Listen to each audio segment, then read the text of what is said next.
Ako nagre-ready ngayon para sa ating pag-disinfect ng groceries na dumating galing Walter Mart. Meron akong tubig at Pine Sol na gagamitin natin sa pag-sanitize yan. Meron akong basahan at alcohol. So malinis naman yung aking gagamiting basahan. Lumang shirt yan. At ito na nga yung mga boxes na dumating. Meron tayong 2 box ng groceries. So, ito ay order kahapon, ngayon diniliver. Diba? Napakadali ng kanilang process. Kaya hindi ka na rin sayang, hindi ka na rin malulugi. So, yan. I-haul natin ito ngayon. Tingnan natin kung ano yung mga na-order natin na available sa kanila.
Walter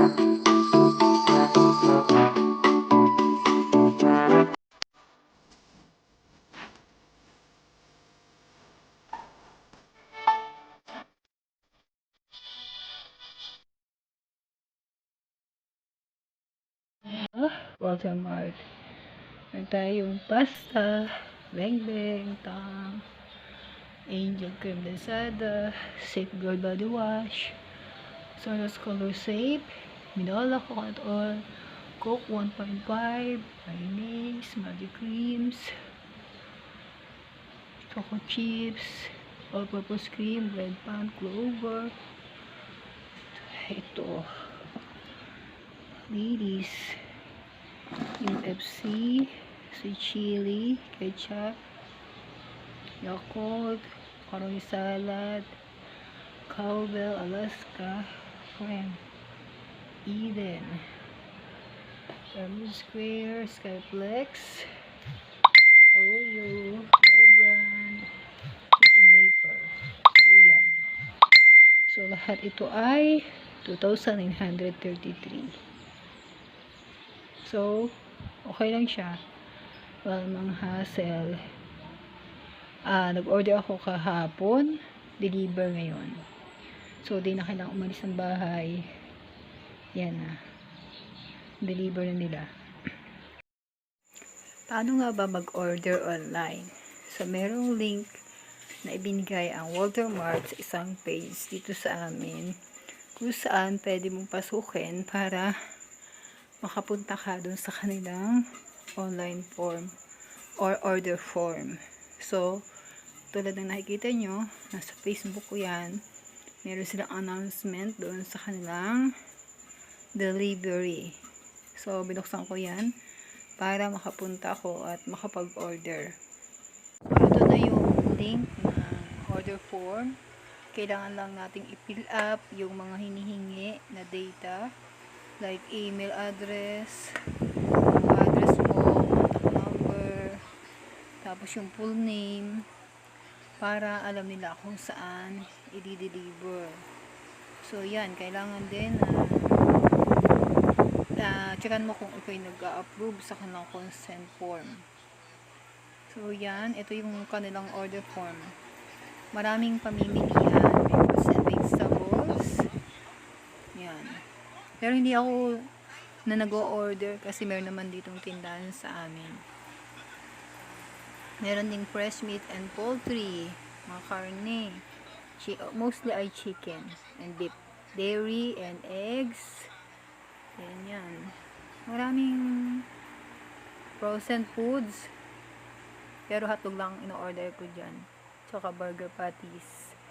Then, meron din mga iba pang pamimilian. Pero limited lang. Hindi ganun kadami. Yan. Bakery and baking supplies. Baby and kids milk. Wala kaming babies. Yan, baby care, mga diaper, hand wash, groceries. Dito ko usually nakakakuha ng orders. Pero marami pa din kulang.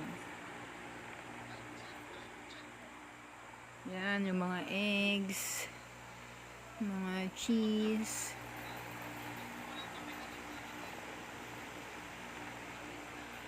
Yan.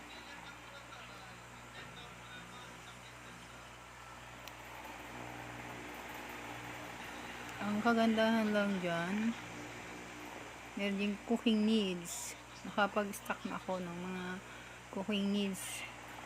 Ng mga toyo, patis, suka. Meron akong iodized salt. Then, meron din mga personal care like shampoo, toothbrush, toothpaste, sanitary napkin, mga hand wash, at saka body wash. Pero wala naman. Pet care. Yan, di mo kayo masyadong bibili nun.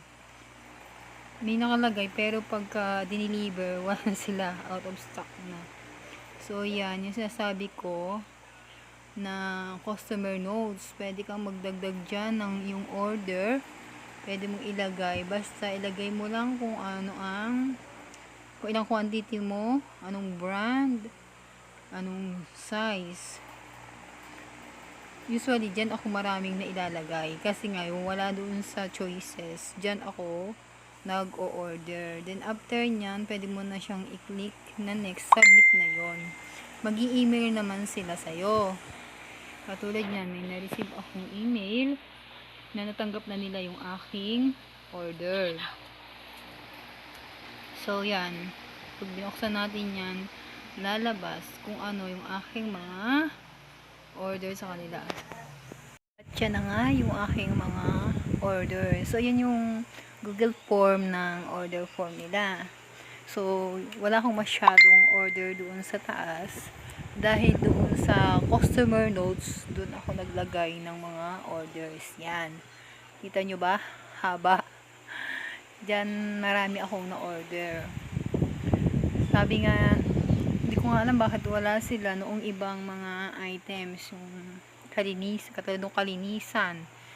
May order akong kalinisan, dishwashing liquid, kalinisan food, fabric conditioner, wala. Tapos yung mga magic flakes, wala rin daw available. So tumawag pa sila sa akin para i-confirm kung anong gagawin dun sa mga walang orders. Sabi ko, palitan na lang. Pero hindi na palitan yung mga items ng kalinisan. Pero okay na rin kasi iba may mga tinapay na naipalit. So yan. Diyan mas marami akong nailagay na order kaysa doon sa choices nila. Or naman ay okay yung kanang delivery. Nais kong pasalamatan yung mga nagdi-deliver at umatanggap ng orders kasi sila rin ay considered as frontliners. So, diba, hindi tayo nag-i-risk ng sarili natin, pero sila yung nag-i-risk ng sarili nila para lang ma-serve yung ating pangailangan. Kaya, shout out sa mga frontliners, lalo na sa mga delivery, mga tauhan, mga staff ng Walter Mart. Salamat sa inyong patuloy na paglilingkod sa mga mamamayan. God bless you!